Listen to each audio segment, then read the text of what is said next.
আজকে 22 জানুয়ারি 2024 সাল। দেখতে পাচ্ছেন পাহাড়ের উপর একটা পাথর, যে পাথরটা শত শত বছর ধরে ওই স্থানে দাঁড়িয়ে আছে। এই বিষয়ে বিস্তারিত জানতে হলে আমার চ্যানেলে মক্কা মদিনা শরীফ নিয়ে 5 পর্বের বিশেষ ধারাবাহিক পর্ব আছে, দেখে নেবেন।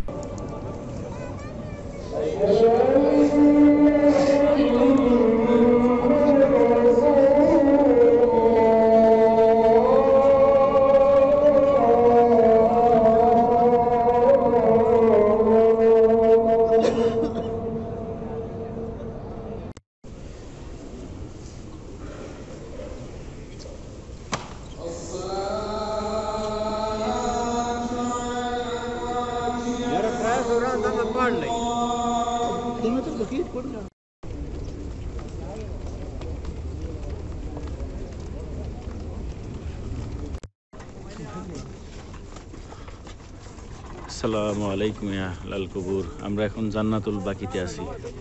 এখানে হাজার হাজার সাহাবী এবং অনেক ইমানদার ভাই বোনেরা শুয়ে আছেন, তাদেরকে কবরস্থ করা হয়েছে। এটা হলো 22 নাম্বার গেট। দেখতে পাচ্ছেন বন্ধুরা, মদিনা মুনাওয়ারার 22 নাম্বার গেট। এখান থেকে একেবারে সোজা উহুদ পাহাড় দেখা যায়, যেখানে আল্লাহ রাসূলের 70 জন সাহাবী, আল্লাহ রাসূলের চাচা সহ যাদেরকে কবর দেওয়া হয়েছে।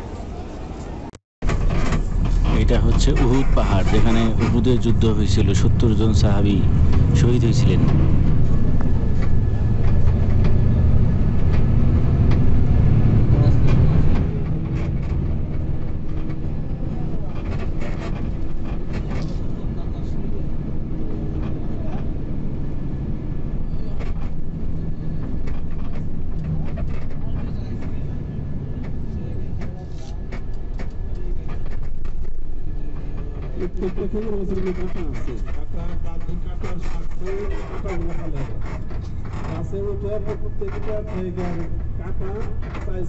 তারপরে ওনারা ওখানে বসে বসে বসে